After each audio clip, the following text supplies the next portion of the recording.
Majo, hoy nos vamos a meter en lo que rodea al consultorio. No vamos a entrar al consultorio, pero sí en lo que pasa con las madres en torno a las expectativas, también a las angustias, ¿no? Este era un capítulo que para mí era muy importante, precisamente porque se habla poco de lo que les pasa a las familias cuando reciben un diagnóstico de alguno de sus hijos o de sus hijas y cómo es esa trayectoria, ¿no? Yo quería que este capítulo sirviera para aquellas personas que están transitando todo este proceso, el proceso de evaluación de un hijo o de una hija, recibir un diagnóstico, la ansiedad por encarar los tratamientos o los apoyos.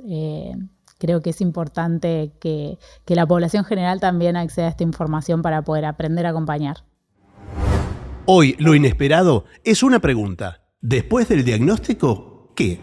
Este podcast es presentado por Big Box, la felicidad de regalar. Celeste, Romina y María son madres de 4 niños con desafíos en el desarrollo. Esto sí que es inesperado, que aparezca yo ahora para decirte que este es el momento para que te suscribas a nuestro canal. Es muy fácil y es gratis. Le das clic al botón que dice suscribirse y a nosotros nos ayudás un montón. Ni te cuento si además le das like. Bueno, madre de mellizos. De gemelos. De gemelos. Raro. Y contanos un poco cómo fue no sé si decir tu caso, pero sí qué sucedió desde que nacieron los chicos. Los chicos fueron prematuros, nacieron a las 32 semanas, no tuvieron un peso muy, muy bajo, 1,8 kg y 1,6 kg más o menos, pero estuvieron 72 días en neo, contaditos. Como eran gemelares, fue un embarazo bastante complicado, yo tuve que estar internada también. ¿Qué gemelares? En el caso de ellos eran monocigóticos, monoamnióticos, estaban en la misma bolsa, compartían la misma placenta. Entonces los bebés cuando van creciendo, los cordones se van como enrollando y se pueden estrangular. Entonces frente a la posibilidad de que eso suceda, por prevención a las mamás, bueno, a mí por lo menos me internaron en la semana 24 de embarazo. Claro, o sea que todo eso, esa situación la conocías desde antes. Sí. Sí, fue todo planeado, era todo acorde a protocolos, por decirlo de alguna manera. Y la neo de los chicos también, ¿eh? Ajá. Lo que había que ver era, cuando naciesen, si iban a tener algún tipo de necesidad de algún soporte o alguna dificultad, porque, bueno, muchas de las cosas se desarrollaron fuera del útero. Pero a pesar de esos 72 días y de toda la angustia que genera tener 2 bebés internados en neo y de ver todo ese mundo de neo, claro, fue bastante normal. No fue nada típico, por decirlo de alguna manera. No lo viviste así. Lo viví muy traumático, pero es todo comparativo. Cuando uno llegaba a la sala de neo y veía que no podíamos entrar y una mamá llorando, o sea, toda tu angustia pasaba a compasión, ¿entendés? Se iba transformando. Entonces mis hijos nunca tuvieron riesgos grandes de vida o problemas. Entonces cuando uno vivía que al otro le pasaba, que podía pasar, pero como que de alguna manera decíamos, no nos pasa nada, no es tan grave, nos podía haber pasado. Entonces tomamos una actitud de alguna manera positiva, porque no nos pasó nada grave, ¿no? Y yo creo que esa misma actitud fue la que tuvimos a posterioridad, ¿no? Después y a medida que ellos fueron creciendo y después cuando vino el diagnóstico, esa misma actitud de no es tan grave, mirá lo que podía haber pasado y no pasó, pero bueno, creo que nos enseñó, por algo pasan las cosas también creo, ¿no? Y esa neo nos preparó a nosotros para todo lo que podía haber sido y no fue. Aparece el diagnóstico como una situación de alivio. Sí, claro que sí, le puse nombre. Pero en esa situación de alivio, es un alivio que viene posterior a un duelo. Primero tuvimos que hacer el duelo de lo que no iban a hacer. Que no iban a ser mis expectativas. El hijo que yo creía, sin pensarlo, sin tomarlo en el consciente, uno tiene una idea de que va a tener un hijo. Y que el hijo va a caminar y va a hablar. Hay un montón de supuestos en la maternidad. Y en esto del desarrollo del chico. Cuando uno ve que esto no se empieza a dar, empieza a ser el duelo del chico que nunca fue ni va a ser. Pero ese es Nosotros velamos 2 veces a nuestros hijos. Mira, te tiro para atrás. No hay peor cosa para una persona que perder un hijo. Nosotros perdimos 2 veces a nuestros hijos. La primera vez cuando nos dimos cuenta que esos chicos que venían desarrollándose y creciendo ya no estaban más en esos cuerpos. Un día con mi marido, con Pato, los vimos jugar sentaditos en el comedor de casa y pasamos enfrente y no nos miraron y le sacamos el autito y se dieron vuelta y ya no estaban ahí. Fue la primera vez que nos dimos cuenta que esos chicos que venían siendo ya no estaban. Ahí fue cuando dijimos, ¿qué está pasando, loco? ¿Qué onda? No se reían, no les dolía, no tenían hambre. Y lo veíamos nosotros, porque el resto no lo estaban viendo. Íbamos al pediatra y nos decían, ya va a hablar, no te preocupes, son gemelos, juegan entre ellos. Y resulta que no jugaban entre ellos. Y resulta que no tenían contacto. Bueno, ese fue el primer duelo. Y el segundo duelo fue cuando vino el diagnóstico, de ahí sí enterrar al ideal. Es decir, ese que yo pensé que iba a tener, no va a estar nunca. Ese fue el segundo duelo. ¿Qué recordás de ese día? Perdón que te interrumpa. ¿Del diagnóstico? Sí. Al diagnóstico llegamos después de mucha lucha porque nadie nos daba pelota. Yo era una mamá muy atenta porque ya tenía un hijo mayor. Entonces yo sabía que había cosas que no eran normales. Y tanto en el jardín como la pediatra decía, ya va a pasar, pero tenían 2 años y medio y no se asustaban. Tenían 2 años y medio y si no les daba de comer, no lloraban. Y ya esa mirada se había transformado. Ya el juego en la bañadera no estaba. Ya eso de dejarlo en la cuna y que se rían y que ya habían empezado a apagarse, ya no estaban ahí. Y un día íbamos al jardín y viene un perro y se los abalanza ladrando y yo los levanto con una taquicardia terrible.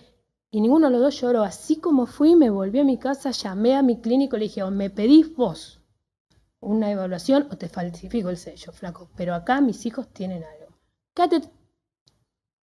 Ya. Bueno, así fue la noche, fui a la casa a buscar, gracias a Dios, la orden para la evaluación. Lo llevé al CEMIC el viernes, sin turno, hablé con la jefa de Fono, divina Marcela García, la adoro. El primer día de evaluación sale y dice, chicos, vengan, hay indicadores de TEA. ¿De qué? ¿De qué? O sea, yo sabía que pasaba algo, pero... Y me dijo, bueno, sí, vamos a seguir con las evaluaciones, pero acá hay presencia o hay indicadores de autismo. Hay que buscar a alguien que se dedica a neurodesarrollo. Eso fue un viernes, lloré hasta el domingo. El domingo viene mi hijo mayor, tenía 5 años, 6, Luciano, y me dice, ¿por qué llorás, mamá? Yo te imaginás desconsolada, porque no era Rayman, porque Rayman era inteligente. Mis hijos eran, o sea, uno se piensa que, no sé qué pensaba, sentía, no pensaba. Digo, bueno, no, lo que pasa es que tus hermanos nos dijeron que tiene autismo. Me dice, ¿y? Digo, ¿cómo? Y pobrecito, Lucho, ¿y si vos ya sabías? Digo, no, pa, yo no sabía. Dice, sí, por eso lo llevaste al médico.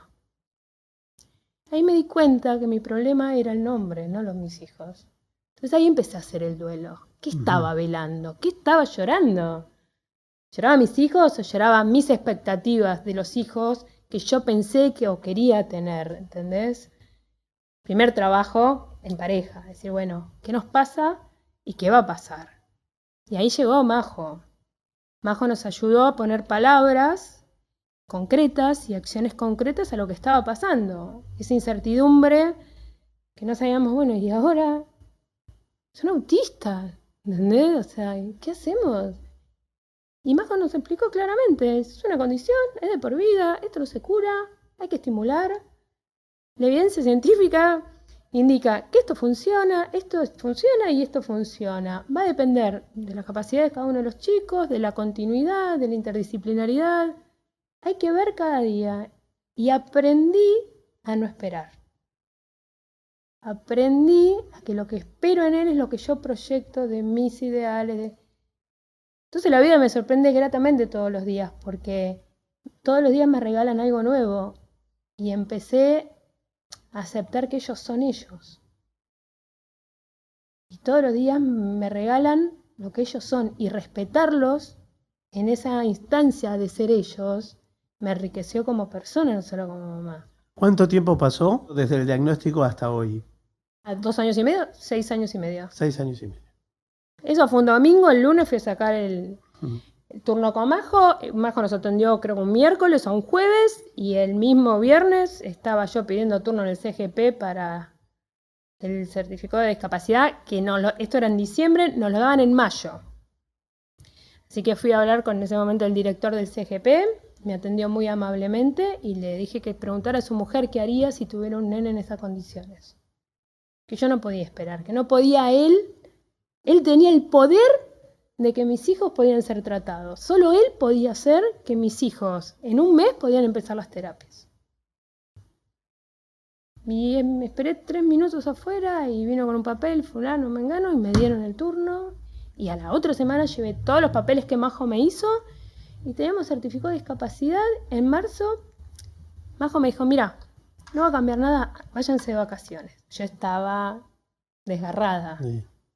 ¿Entendés? Estaba con mi marido también, estábamos los dos.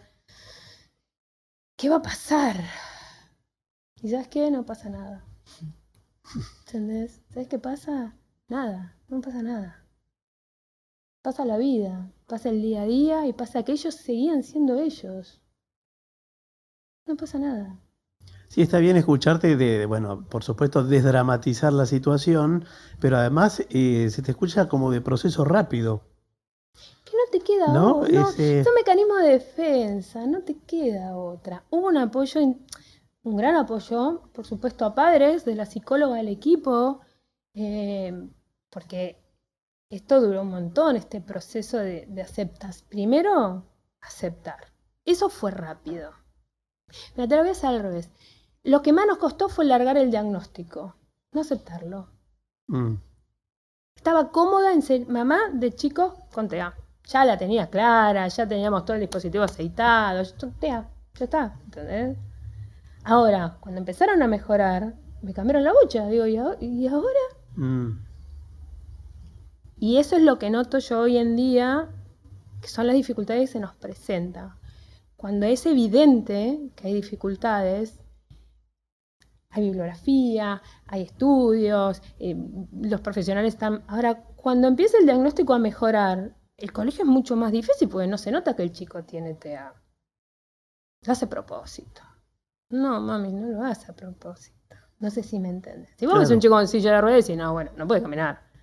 Ahora, cuando ves un chico con TEA, sin grandes dificultades evidentes, y está en un cine y se quiere ir y se tapa los oídos, no entendés qué pasa. Cuesta más el dispositivo y cuesta más el entendimiento y socialmente cuesta más cuando es menos evidente la dificultad o el compromiso. Sí, claro. Entonces, en este momento estamos en esa etapa, en educar a nuestro mundo de que a pesar de que aparentan estar geniales, que así lo están, siguen siendo autistas y siguen teniendo desafíos y dificultades como cualquier otro. ¿Y cuáles fueron esos desafíos? Digo, porque dijiste, bueno, cambiaron un montón. Sí. ¿Qué cosas, por Todo. ejemplo? ¿En qué puedes puntualizar? Mirá, mis hijos tuvieron que aprender lo que es el frío. Tuvieron que aprender que lo que primero que sentían, segundo lo que sentían, conectarlo con que era hambre y que eso se podía asociar con la comida. Y cuando lograron eso, poder pedirla, porque no fueron verbales hasta los 4 años. Es una construcción total.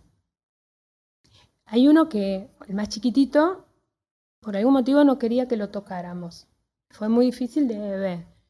Entonces llegué, este desgraciado, lo voy a coger a besos. Entonces yo tengo un pasillo grande en una casa antigua y yo lo veía en la punta, iba corriendo y lo agarraba y lloraba desconsolado, abrazaba. Meses. Hasta que un día entendió que yo iba a correr y se rió y salió corriendo. Ya está. Mira qué desafío. Yo hoy a mi hijo lo puedo abrazar y él entiende que la manera de demostrar que nos amamos es con el abrazo. Uh-huh. Y después trabajar que es conmigo, no con vos que no te conoce. ¿Entendés? Son todas construcciones que se trabajan en equipo. Soy una eterna agradecida de cada uno de los profesionales que colaboraron y compartieron parte de nuestro camino. Sin ellos, hoy en día, mis hijos no tendrían el presente que tienen. cada uno aportó algo para que ellos hoy tuvieran ese futuro que no iban a tener nunca. Cuando Majo lo diagnosticó, ellos no iban a tener este futuro, este presente. Olvídate. Ese presente se sortió y se trabajó y se logró por el trabajo no solo de la familia y de ellos, sino de cada uno que es acompañante terapéutico, psicomotricista, terapista de ocupación, hasta el portero, el kiosquero, decirle al kiosquero, él va a venir y te va a pedir y va a decir, decime, dame, o sea, eso, eduqué al barrio. Claro. ¿Entendés? ¿Y qué querés? Bueno, dame la mano. Entonces te daban la mano y él ponía la... No, gracias. ¿Entendés? Todos. Fue un trabajo de comunidad, fue un trabajo de todos. Ya eso, por eso te digo, una vez que uno aceita todo eso, es más difícil largar el diagnóstico. Claro. ¿Entendés? O sea, Sí, ya me acomodé en este lugar. Claro, ya no necesitan tanto ayuda. Majo las últimas sesiones me dice, descomplejicen las terapias, descomplejicen la vida. Descomplejizar es como toda una cuestión, ¿no? Que es esto que inicialmente los chicos y las chicas tienen una carga horaria de terapias muchas veces muy alta y en determinado momento uno tiene que parar, ¿no? Repensar todo y barajar y dar de nuevo, preguntarnos si se necesitan tantas horas de fono, lo seguimos necesitando, se siguen necesitando tantas horas de psicopedagogía, se sigue... Y claro, a las familias eso les genera mucho vértigo, decir, pero ¿cómo si él iba 4 veces por semana a terapia? ¿Cómo hacemos para pasar a 2? ¿Cómo hacemos para pasar a 1? ¿Qué hacemos con ese tiempo, no? Porque también es esto, los pocos momentos de recreación que tienen los chicos y las chicas que tienen desafíos en el desarrollo, porque se pasan mucho tiempo en las terapias aprendiendo cosas para las cuales después no tienen tiempo de implementarlas, ¿no? Entonces, yo escuchaba a Celeste, bueno, yo participé poco de la charla porque la conozco tanto que para mí es muy difícil preguntar. Me interesaba que lo pudieras preguntar vos, Pato. Nosotros con Celeste estamos como en este proceso de, bueno, cómo vamos largando las cosas y reflexionaba acerca de esto, de lo que decía ella, yo eduqué al entorno. Entonces, en parte la función de este podcast tiene que ver con acercar información a los entornos. Creo, insisto, en que faltan políticas públicas que alcancen al común de las personas, que permitan la difusión de información para que no sea una mamá la que tiene que apechugar la capacitación del entorno, del ecosistema que acoge a su hijo, porque a Celeste le da el cuerpo, le da la energía, le da la paciencia, le da el tiempo. Hay otras mamás a las que no, entonces ahí tiene que estar el Estado para acompañar a todas y a todos dentro de sus posibilidades, ¿no? Para mí ella es un ejemplo, de hecho, armamos redes, ¿no? Hay otras mamás que a veces las contacto con ellas, digo, nosotros armamos redes entre madres, claro. Sí, tengo madres asesoras, sí.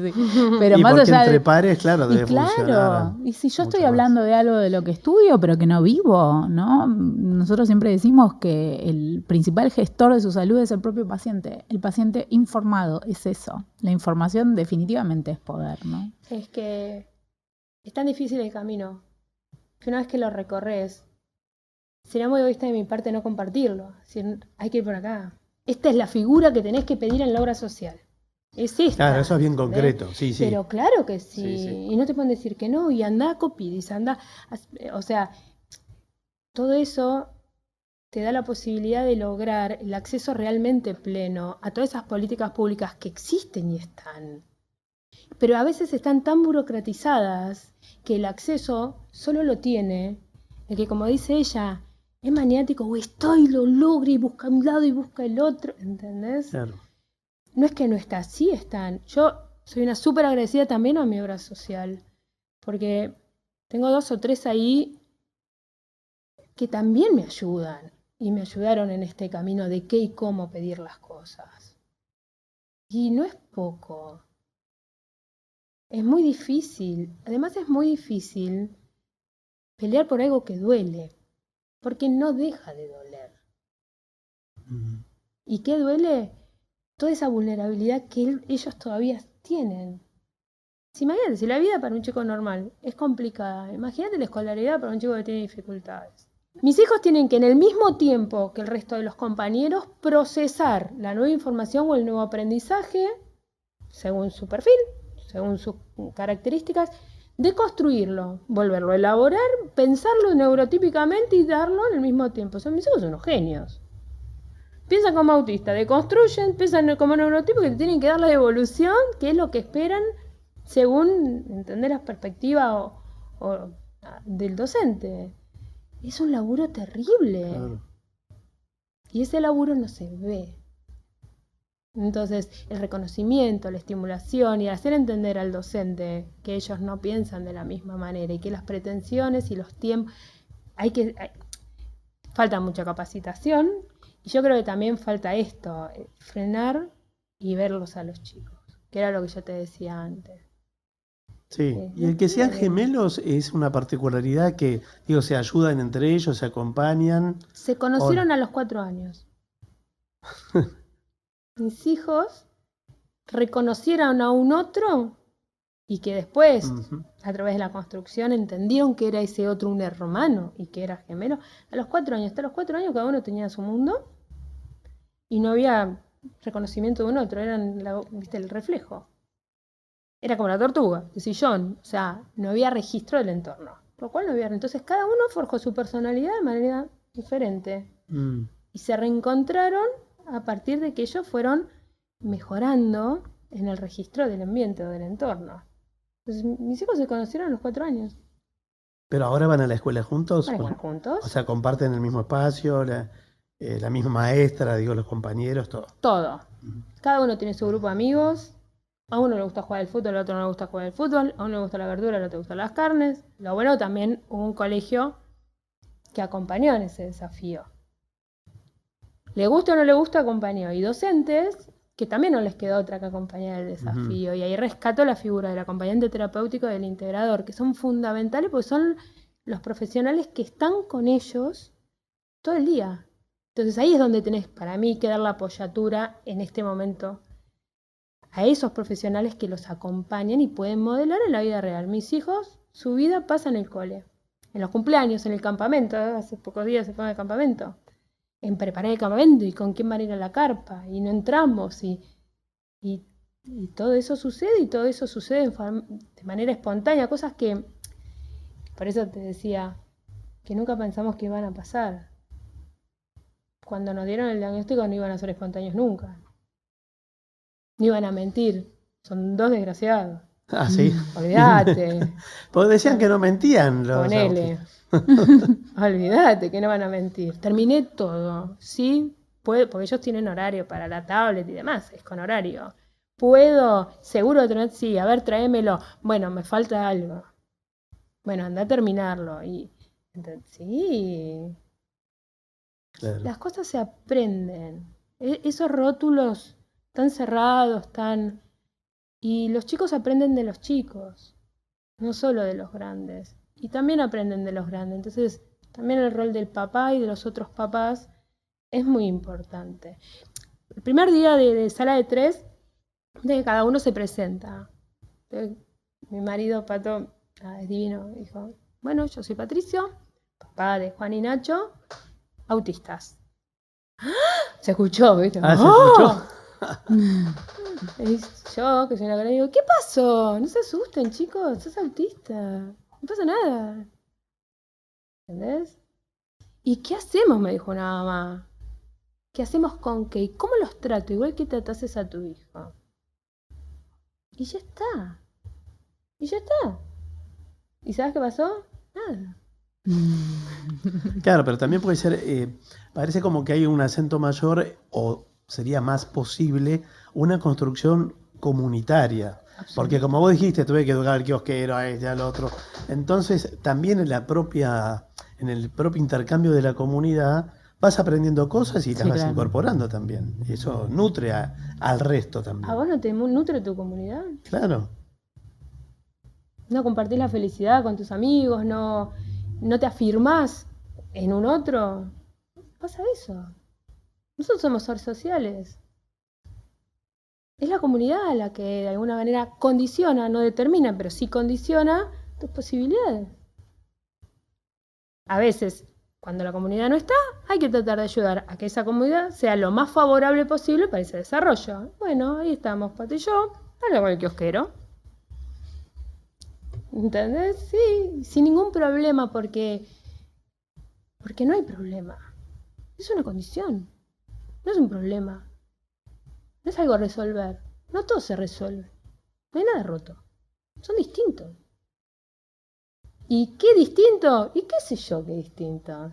Tus hijos no son distintos. Y bueno, estos también.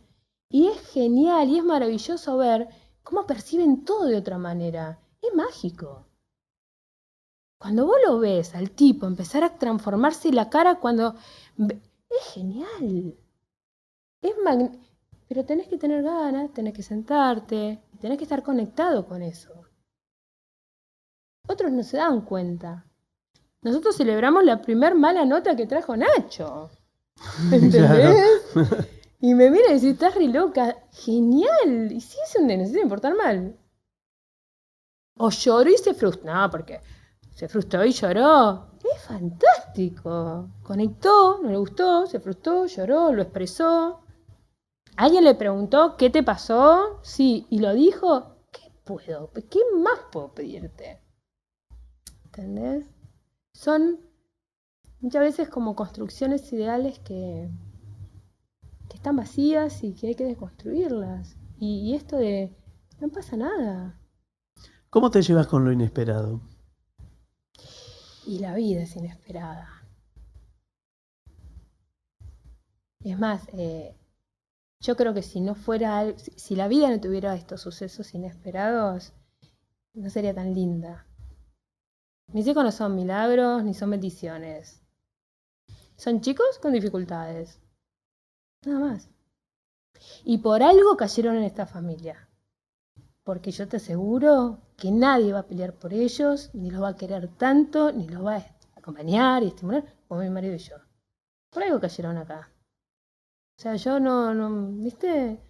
No creo. Y todos los que en la vida nos encontramos, también los adoptamos. Porque nada es tan grave. Y siempre hay que estar agradecido porque las cosas pueden ser peor. Volvemos a Neo.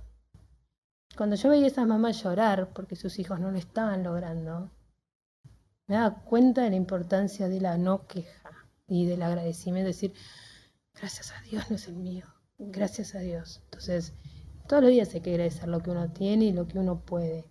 Y esto de aceptar que no puedo todo. Aceptar que no voy a hacer todo bien. Aceptar que les va a faltar. Sí, soy mamá. No soy Dios. Y está bien. ¿Quién te dice que está mal? Big Box te manda a hacerles un regalito para que te vayas a branchear con los chicos. Ay, y con Pato. Gracias. Muchísimas gracias, chicos. No, gracias y gracias por difundir, porque muchas veces el desconocimiento genera miedo y lo inesperado genera incertidumbre y a veces angustia. Y está buenísimo tener angustia. Y está buenísimo tener miedo. Está bien. No está mal. Romina, ¿vos estabas esperando un diagnóstico adverso con Lolo? Lolo tuvo un desarrollo totalmente normal hasta que al año y medio nos topamos con que podía haber algo. Mi hermana es psicóloga, yo trabajaba, mi papá y mi mamá lo cuidaban, nos ayudaban y empezaron a notar que por ahí lo llamaban y él no respondía, o a veces sí, a veces no. Ya tenía 1 año y medio y todavía no hablaba mucho, por ahí palabras que ya a esa edad dicen como mamá, papá, mucho no fluían. Entonces fue cuando mi hermana se empezó a mover, nos fue poniendo en contacto con diferentes profesionales hasta que llegamos a Majo. Uh-huh. Y bueno, y ahí empezamos con un diagnóstico de autismo.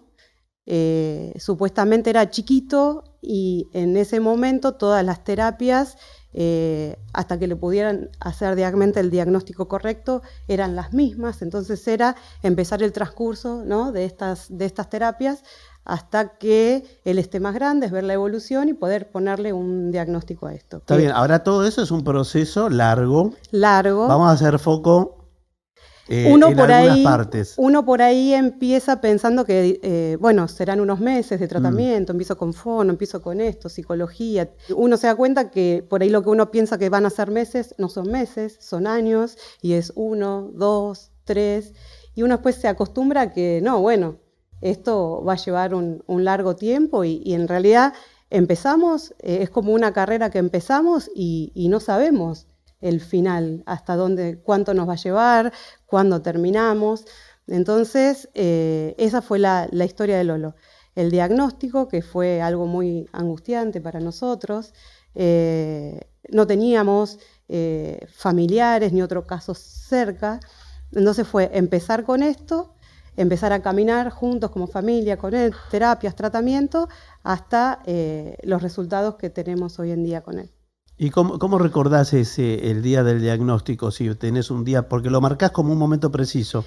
Yo estaba embarazada de 3 meses de la hermana de Lolo, de Valen, y me llego a casa un día y me estaba esperando mi hermana, que había estado charlando con mi papá de esto que le llamaba la atención. Se dio cuenta mi papá, le llamó la atención esto, como ellos lo cuidaban, que por ahí no respondía mucho cuando lo llamaban, que no terminaba de hablar.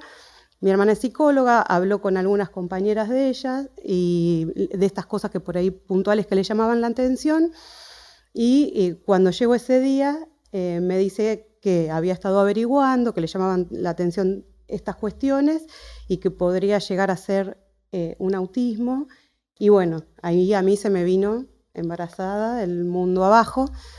Era llorar de día, llorar en el silencio de la noche, embarazada, pero eso no impidió que arranquemos, porque ella lo que me decía es, lo agarramos a tiempo, es chiquito, los chicos a esta edad tienen mucha neuroplasticidad y este es el momento de arrancar. Y ahí fue cuando nos pusimos en marcha con todo esto. ¿Qué es la neuroplasticidad que marca Romina en los chicos? La plasticidad, especialmente en lo que tiene que ver con el neurodesarrollo, tiene que ver con una cualidad que tiene precisamente el cerebro en desarrollo, el cerebro de un niño pequeño, que es la posibilidad de hacer nuevas conexiones entre las neuronas según el estímulo que se esté recibiendo, y también que suceda otra cosa que se llama poda, que es podar aquellas neuronas que están de más y que no sirven o que no tienen función o que no están siendo adecuadamente estimuladas. Entonces, a eso, a la generación de nuevas conexiones, se lo llama plasticidad neuronal y que es máxima dentro de los primeros 3 a 5 años de la vida, a pesar de que persiste a lo largo de la vida, porque las personas adultas también tenemos plasticidad, por algo aprendemos cosas nuevas, pero uno sabe que es mucho más difícil aprender cosas nuevas siendo adulto que la posibilidad de aprendizaje Claro. que tiene un niño tan pequeñito, ¿no? Y Romina, vos pasaste antes de ese día D del diagnóstico, doble D en este Sí. caso, por alguna instancia de negación, de que alguien te marcara y vos dijeras no, o estabas enojada con la situación. O... Sí, fue como, nos hundimos con mi marido, fue como un golpazo. Uno se agarra de cosas que después aprendés que son mitos, como es varón, es más vago, tarda más en hablar. Entonces por ahí te agarras de esas cosas o lo empezábamos a llamar y veíamos que a veces se daba vuelta, o empezábamos a grabar videos que nos iban pidiendo que los grabemos y decís, pero hace tal y cual otra. Y a veces nos pasaba que, por ejemplo, él a los 2 años y algunos meses más, sabía todas las letras y los números, ordenados, desordenados, él los reconocía. Entonces íbamos a las terapias diciendo, che, mirá, reconoce las letras, los números, y recibías la contestación que nos decían, sí, pero uno no se comunica diciendo números y letras. Entonces vos venías subiendo, tenías un poquito de esperanza, ¡boom! Entonces esas cosas, muchas. Era ir por ahí a reuniones, él iba a un maternal, ir a reuniones donde te daban un informe escrito, y vos ver cosas que por ahí no se relacionaban o que no interactuaba o que esto y lo otro, es leer el informe, nada, en silencio, tratar de poner tu mejor cara y nada, y subirte al auto e irme llorando al trabajo, cosas así. Y la incertidumbre de que uno nunca sabe cómo va a continuar todo ¿Cómo esto, sigue? qué va a lograr, cómo va a ser su futuro, si va a lograr, si no lo va a lograr, si podrá hacer, no sé, la escuela primaria normalmente, si podrá tener una vida normal. Todas esas incertidumbres que tardan a veces en verse esos resultados. ¿Y qué cosas te sirvieron y qué otras no te sirvieron en ese proceso de búsqueda? Viste que uno googlea cosas, escucha a otros padres, a los familiares. ¿Qué te sirvió y qué no? No tuvimos muchos casos cercanos en la familia.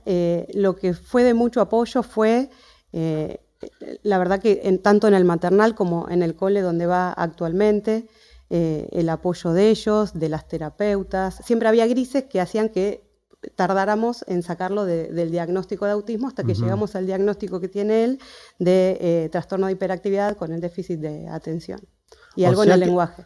¿Que tenía un diagnóstico errado?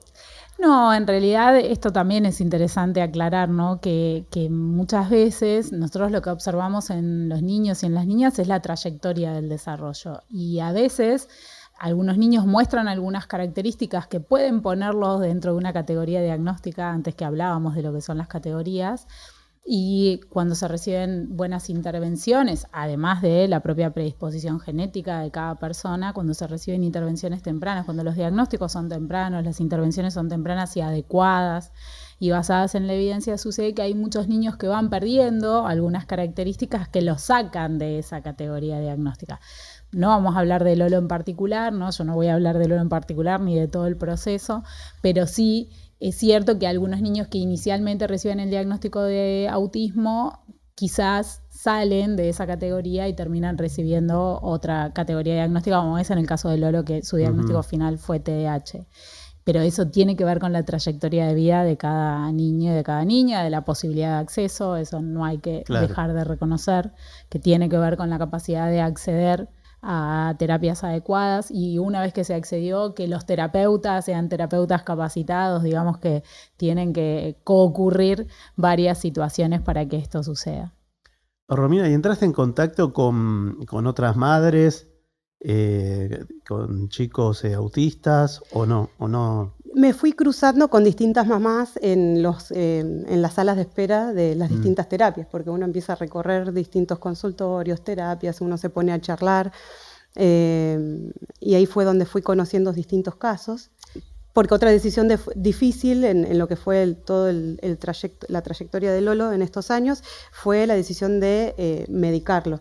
No deja de ser un chico, no dejan de ser medicación con sus efectos adversos, pero si bien, como les decía, fue difícil verlo después, ver los resultados y cómo funcionó en él, no me arrepiento de haber tomado esa decisión.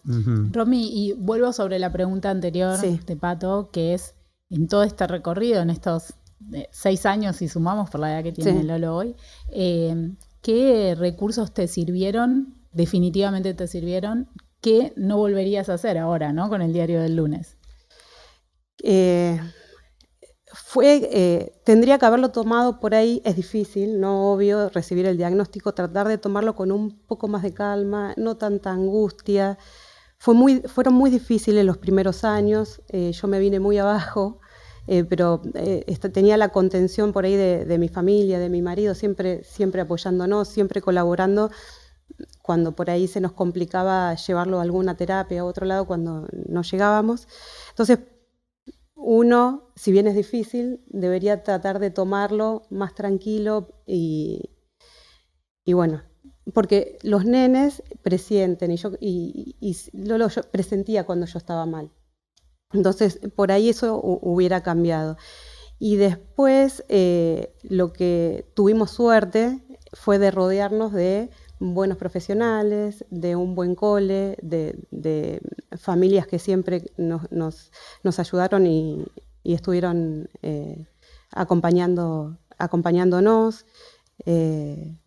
Así que eso, un buen grupo de terapeutas que se comunican entre ellos, porque esto es un trabajo multidisciplinario, tanto entre ellas como con el cole. Y bueno, yo creo que ese apoyo es fundamental. Cuando había por ahí alguna dificultad, siempre el cole predispuesto, buscando la forma de ver qué adecuación hacer como para que él pueda acomodarse y salir adelante. Yo creo, y lo digo, por supuesto, no desde la primera persona, quizás sí, que esto es una carrera de fondo, no es un sprint, ¿no? Entonces uno no puede dejar todo en los primeros 100 metros, porque las condiciones del desarrollo son condiciones crónicas, a muy largo plazo. Entonces, si hay familias que nos están escuchando o nos están viendo en este momento, creo que ese es un gran mensaje, ¿no? Que es entender que es de largo aliento. ¿Y cuál es tu relación con lo inesperado? Y si vos con esa pregunta te tendría que responder por ahí en 2 momentos de toda esta carrera. Si vos me decís, lo inesperado al principio de todo esto fue un golpazo. Fue un golpazo y por ahí cada obstáculo que íbamos teniendo, cuando por ahí parecía que íbamos saliendo a flote y nos decían, no, bueno, o cada cosa que nos iba pasando era un golpazo. Pero si vos me hablas de lo inesperado ahora, es totalmente distinto. Lo inesperado ahora es como cosechar todos esos frutos de todo este trabajo, de todas sus terapias, de verlo con sus amigos, de verlo en el cole, de verlo hacer otras actividades fuera del cole, de sus terapias, y es, no sé, alegría, es orgullo de verlo donde está actualmente. Romy, tenemos para vos un regalo de Big Box, que en este caso es de los más apropiados. El regalo es una experiencia relax. Lo bien que me va a venir. Sí. Bueno, muchísimas gracias por el regalito y por la invitación. Gracias a vos por venir. No, por favor. María, ¿cómo arrancó tu raíz de buscar consultas por Benito?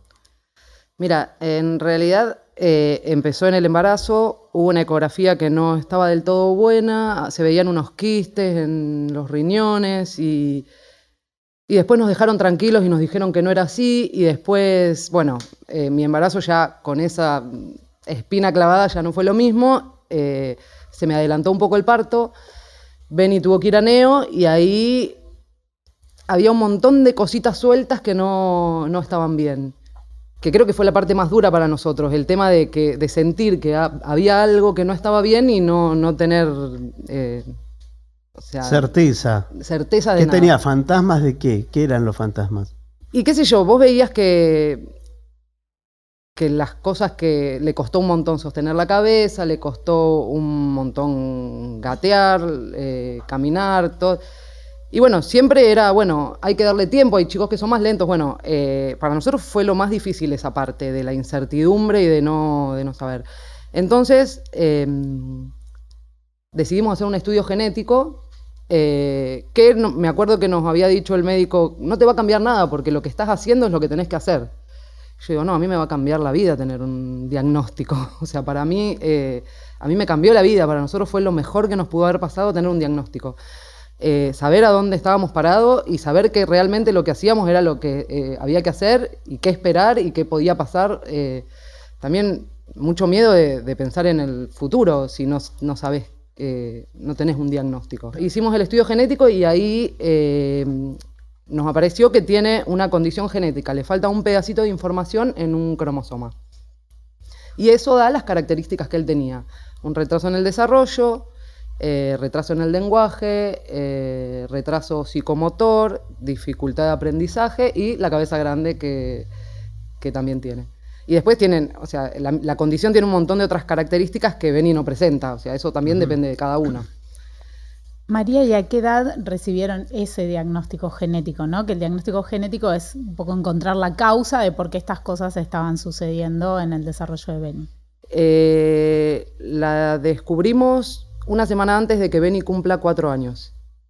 O sea que pasó un montón de tiempo desde que él empieza a mostrar todos estos desafíos en el desarrollo hasta que ustedes llegan a la causa de la condición, ¿no? Al diagnóstico etiológico. Sí, pasó un montón de tiempo. Para nosotros lo mejor fue encontrar una respuesta. Creo que si no la hubiésemos encontrado, no hubiese parado de buscarla, porque para mí, a mí me hace vivir en paz. Claro, es como que la ansiedad fue antes del diagnóstico, no después. Totalmente. ¿No? Sí, a nosotros el diagnóstico nos liberó. A mí y a mi marido.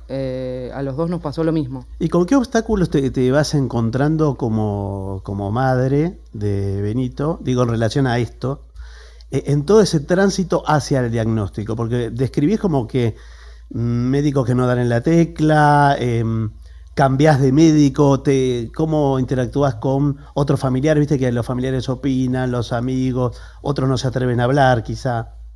¿Cómo era todo eso?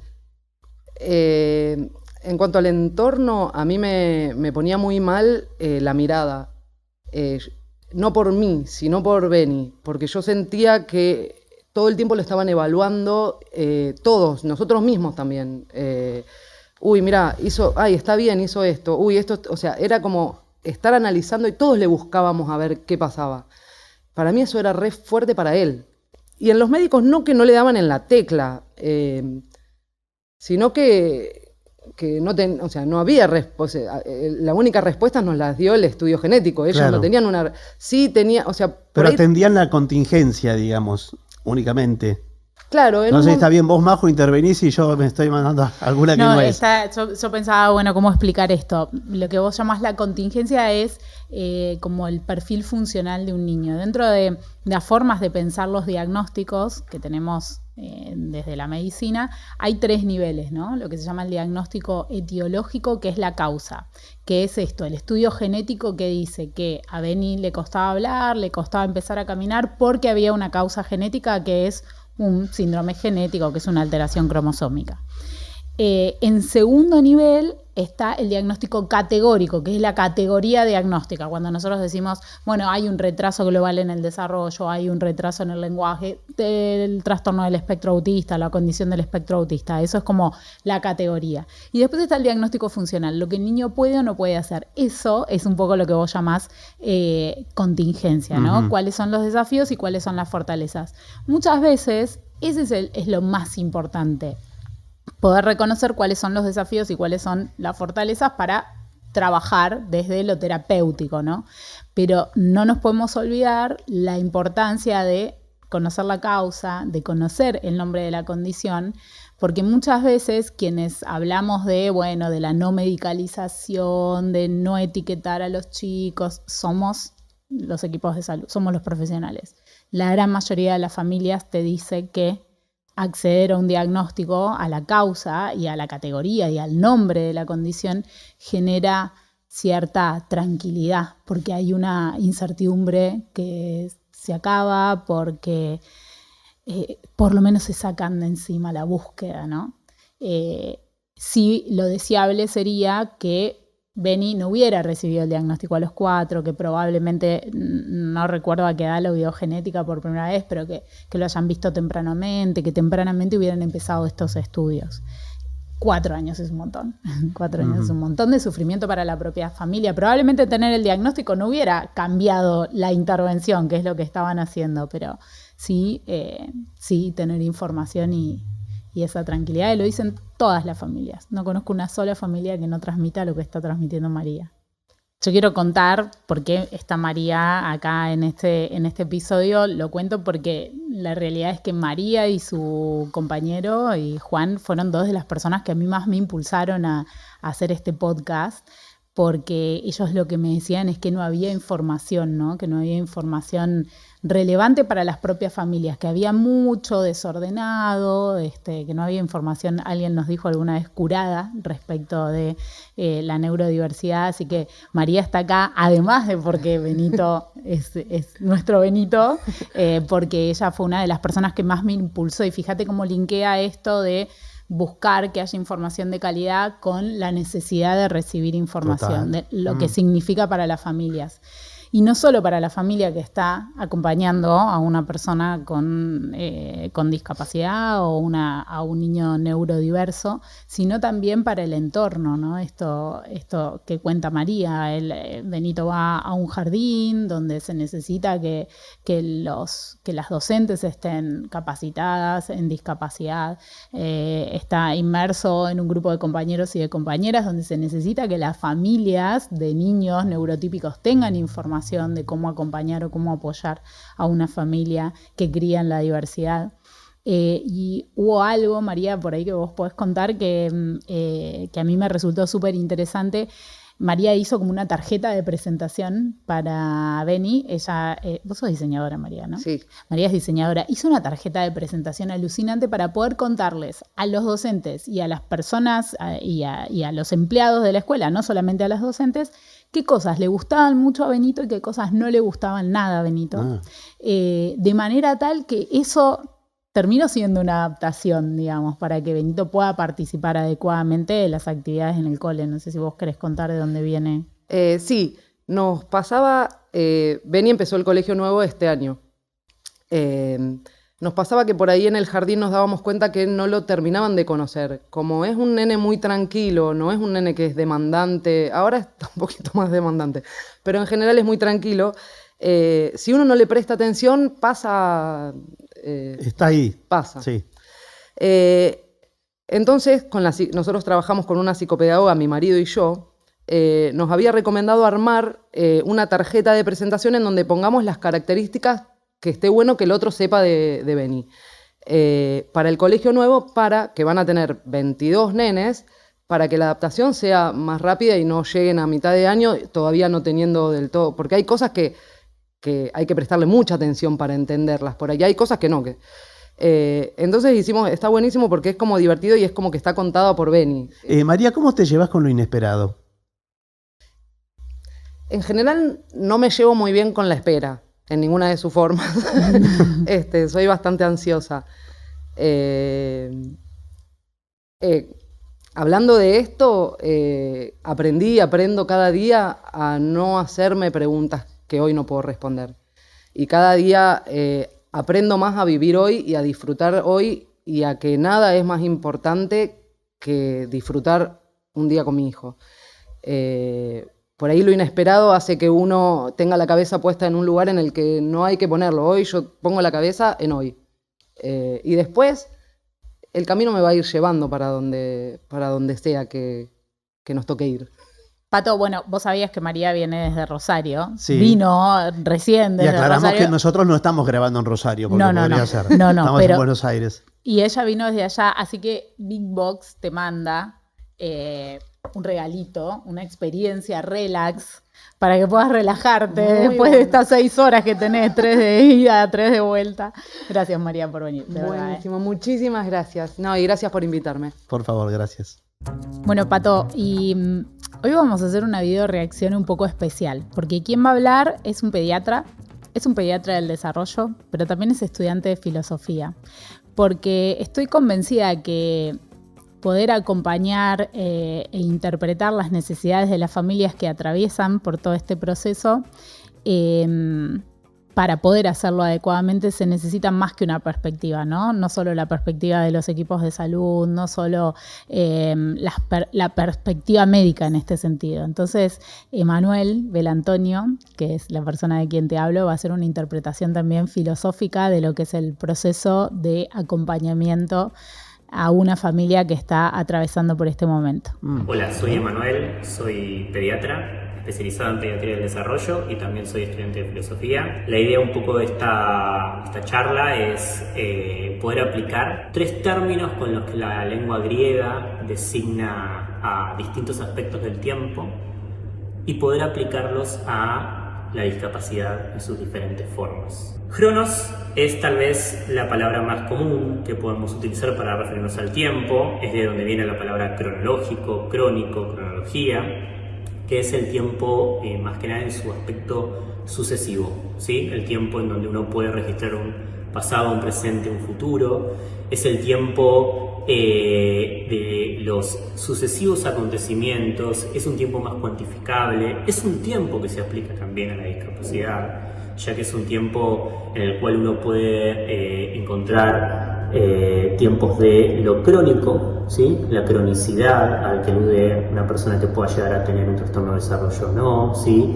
Es el tiempo de las esperas, es el tiempo de la lista de espera, el tiempo de la espera diagnóstica, el tiempo de la espera para recibir un tratamiento. Es un tiempo que afecta mucho a las personas y a las familias de gente con discapacidad. Sin embargo, tal vez me voy a concentrar un poco más en el concepto de Aion. Aion tiene varias acepciones y varias traducciones para esa palabra, pero una que me parece interesante para aplicar acá es un tiempo más ligado a lo cualitativo y no a lo cuantitativo. Es un tiempo más de la eternidad, es un tiempo más de un presente continuo, es un tiempo adentro de un tiempo, es un tiempo que incluso está afuera del tiempo. Y es el tiempo del acontecimiento, es lo que sucede y sigue sucediendo continuamente a pesar de que ese cronos, ese tiempo sucesivo, continúa. Y es el tiempo muchas veces del diagnóstico, es el tiempo que tiene que ver con cuando uno recibe ese diagnóstico, cuando ocurre lo inesperado. Las familias muchas veces cuando reciben el diagnóstico, ese momento queda como un presente continuo que nunca deja de existir y que se actualiza persistentemente. Es un tiempo cíclico. Y finalmente está el aspecto llamado como kairos, que muchas veces se traduce como oportunidad o ocasión, y que es ese tiempo que tiene que ver con poder detectar el momento para decir o el momento para no decir. Y es un tiempo que está bueno considerar de parte de los profesionales que nos encontramos dando diagnósticos o haciendo evaluaciones o tratamiento, porque es el tiempo pertinente para ver cuándo damos un diagnóstico, cuándo no. De hecho, existe el concepto de que el diagnóstico debe ser oportuno, no necesariamente temprano, sino tiene que estar en el momento en que debe estar. Me parece que estos tres aspectos de tiempo, si los podemos aplicar, nos van a ayudar a reflexionar un poco más acerca de la discapacidad y nos van a permitir ser mucho más sensibles para con las personas con discapacidad y para con las familias. Bien, ahí también hay una decisión del pediatra, ¿no? Presté atención a esto último del kairos, de cuándo dar, qué decir y en qué momento. Y eso es súper importante, y vos sabés que es algo que no nos lo enseñan en la carrera. Nosotros no tenemos ninguna materia que explícitamente nos enseñe a comunicar. Entonces nos tenemos que valer de nuestros maestros o maestras, ¿no? Y de, bueno, con quién te vas formando y la manera de comunicar, como decía Emanuel, oportunamente, amorosamente, porque muchas veces no tomamos dimensión de cómo nuestras palabras como profesionales de la salud calan en la persona que es nuestro interlocutor. Claro, que se va con... Me dijo tal cosa, una palabra, un gesto, se aferran a eso y no pasa livianamente. Me pasa muchas veces en el consultorio cuando me dicen las mamás, yo me acuerdo que vos me dijiste, y para mí es, ¿qué habré dicho? Claro. ¿No? Porque sé que conlleva mucha responsabilidad, porque la palabra tiene un efecto terapéutico o antiterapéutico, según cómo lo utilicemos.